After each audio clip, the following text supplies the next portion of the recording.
गतकाली दिल्ली रे railway station रे स्टाम्पेड होकर शताधिक लोक प्राण हारी। सरकार किंतु कहूछि 25 लोक मात्र निधन होती बोली गोटे अपप्रचार है। कुंभ मेला को देखापी शह शह लोक हजार हजार लोक पहुंची गले फ्री रे सरकार व्यवस्था कर सेठी लक्षाधिक लोक पहुंची गले से स्टाम्पेड होगला।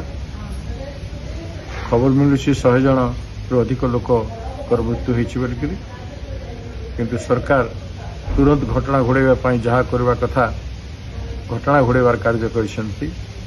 अथच जो माने एक्सीडेंट होती परिवार वर्ग को सांत्वना देवा एवं तांकर गोटे मुआवजा तांकर क्षतिपूरण देवाई कौन प्रकार घोषणा है नहीं।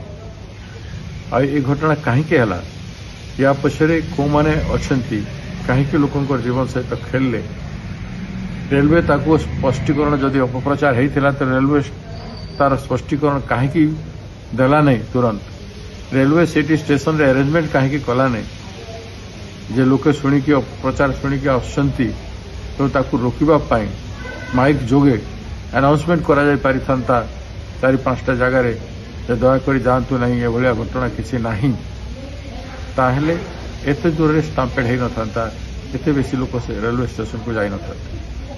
प्रिकसन मेजर नेबारे रेलवे विफल होती एवं एक्सीडेंट होता दुर्घटना मरी जनसाधारण को कौन प्रकार सहयोग दि जाए क्षतिपूरण घोषणा करना।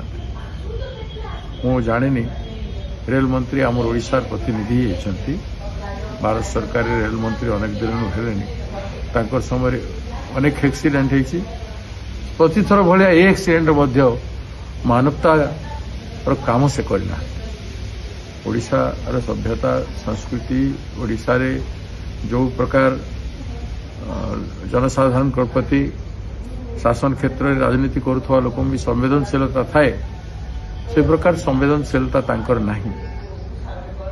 लोकं को दुख समय रे जो प्रकार सहयोग देवा कथा स्पेशली रेलवे रे मंत्री थाई से जहाँ करवा कथा कर पारिना तो तांको पाई ओडिशा निंदित हो।